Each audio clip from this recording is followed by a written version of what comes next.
la historia, el hombre siempre intentó conocer de algún modo su entorno. ¿Qué implicaba conocerlo? Recorrerlo, andarlo, caminarlo, empezar a vincularse de algún modo con su medio ambiente.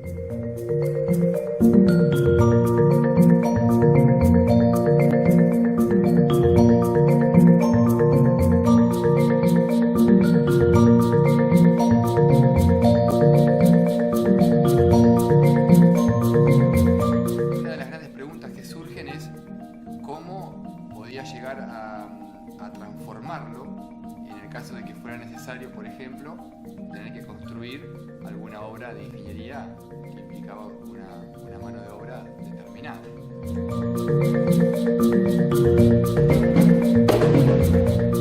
Cómo el hombre trabajaba su entorno en este acto de conocerlo y de acercarse y de identificarse con ese entorno.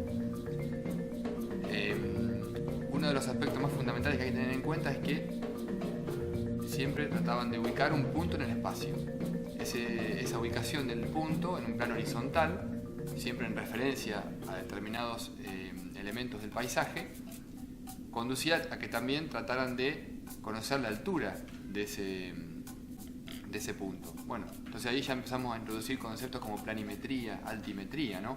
Conceptos que obviamente como investigadores y a lo largo de la historia se le ha ido otorgando a esas prácticas. No quiere decir que ellos en la antigüedad lo llamaran así, pero básicamente se trataba de eso, ¿no? De ubicar un punto en el espacio y de conocer su posición de acuerdo a referencias puntuales en el entorno y conocer su altura. Esto ya implicaba otros conocimientos. En esos conocimientos justamente trabajar la pendiente, por ejemplo, ¿no? Empezar a trabajar los planos de inclinación entre un sector y otro. Determinar que esto era más alto que esto era más bajo, que esto estaba a unos grados por encima, unos grados por debajo, cuántos grados, ¿sí? ¿Qué ángulo se formaba? Bueno, eso condujo a que tuvieran que elaborar instrumentales, ¿sí? Determinados aparatos que le permitieran medirlo de una manera quizás más precisa para la época. Y son los aparatos que hoy en día han llegado para nosotros como teodolitos, estación total, GPS diferenciales, etc. O sea, son aparatos estos aparatos que yo les acabo de mencionar tienen una historia. Y esa historia tiene que ver justamente con la evolución humana, ¿no? Porque van de la mano, justamente.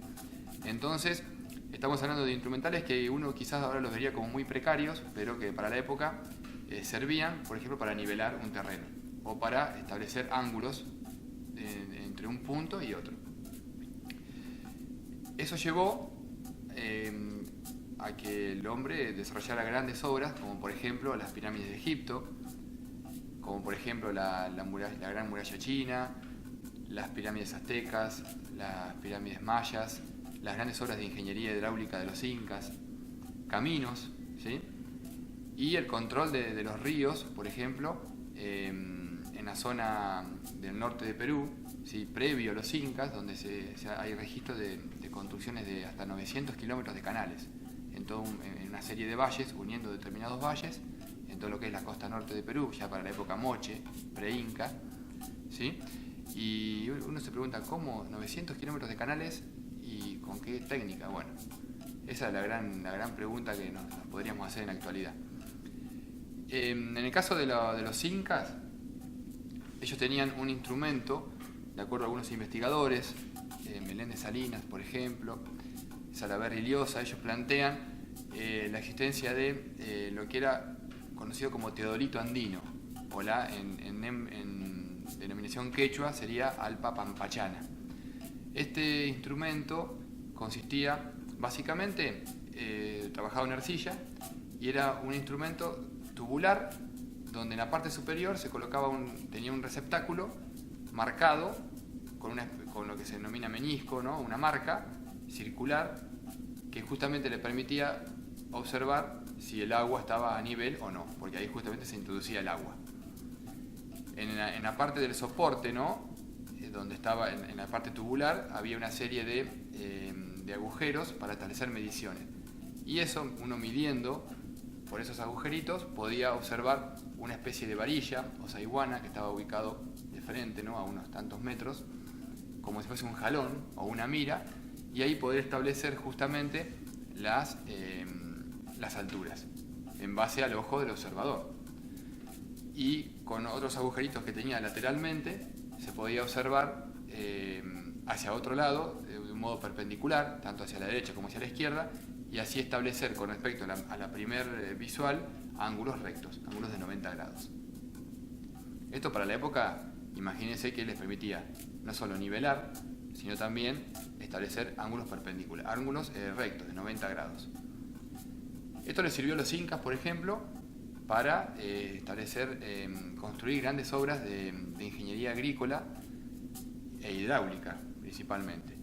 Estamos hablando de las grandes terrazas de cultivo que ellos desarrollaban en las laderas de las montañas, transformando el medio, ¿no?, transformando el paisaje, y que era justamente para la subsistencia, siempre pensando en que los cultivos también tenían una cuestión sagrada muy importante. Por lo tanto, el tratamiento de las laderas y el manejo de los cultivos, más allá de la cuestión de subsistencia, era sagrado. Por lo tanto, se mezclaba mucho, digamos, tanto las cuestiones sagradas con cuestiones profanas que uno puede ver hoy en día, estaban mezcladas dentro de cualquier práctica cotidiana.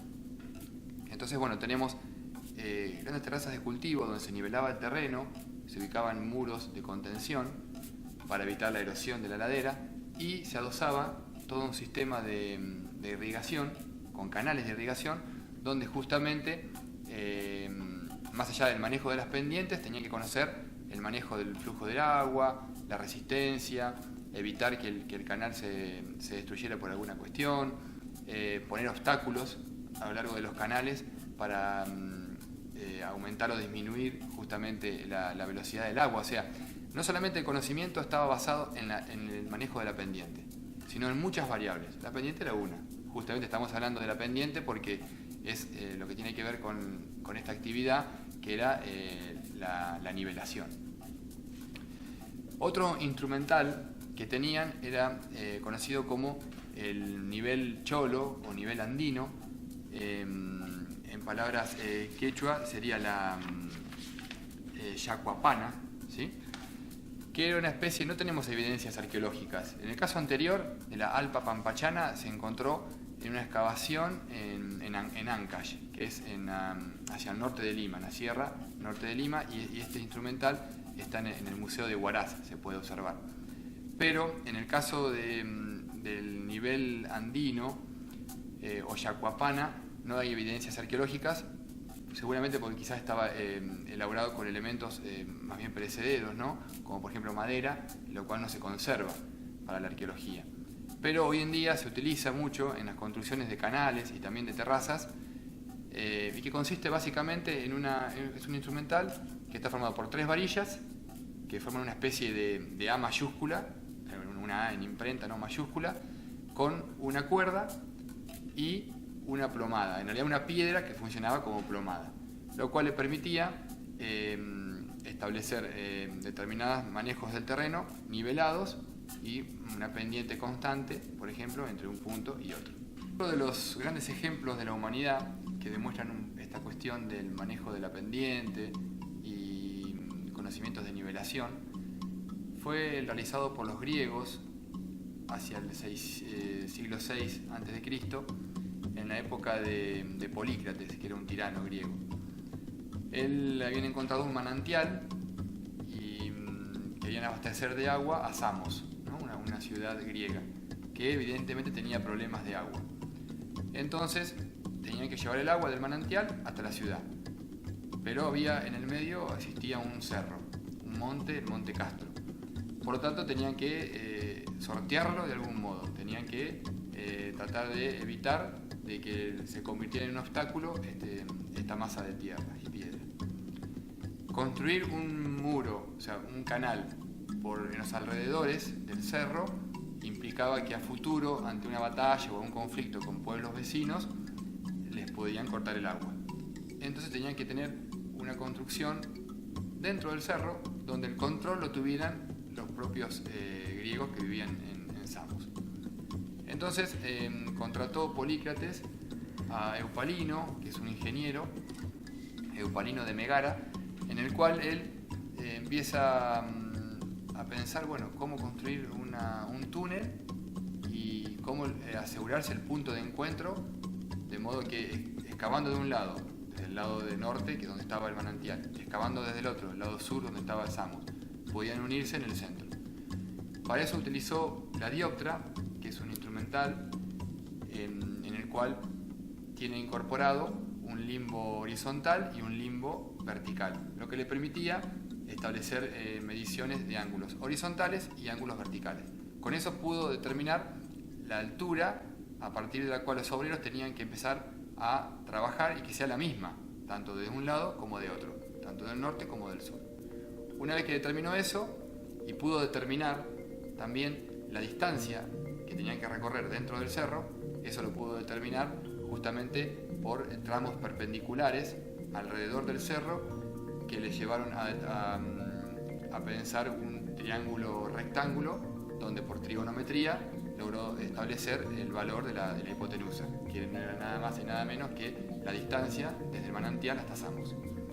Entonces, una vez que empezaron a hacer las excavaciones, ellos construyeron un túnel y por debajo del túnel, en una galería inferior, en un nivel inferior, estaba el acueducto. Por lo tanto, lo que no tenía que suceder era que evitar justamente que al momento de unión no se encontraran, sino que tenía que manejar un nivel de precisión bastante importante para que tanto en el plano vertical como en el plano horizontal se pudiera asegurar el punto de encuentro, en el centro del cerro principalmente.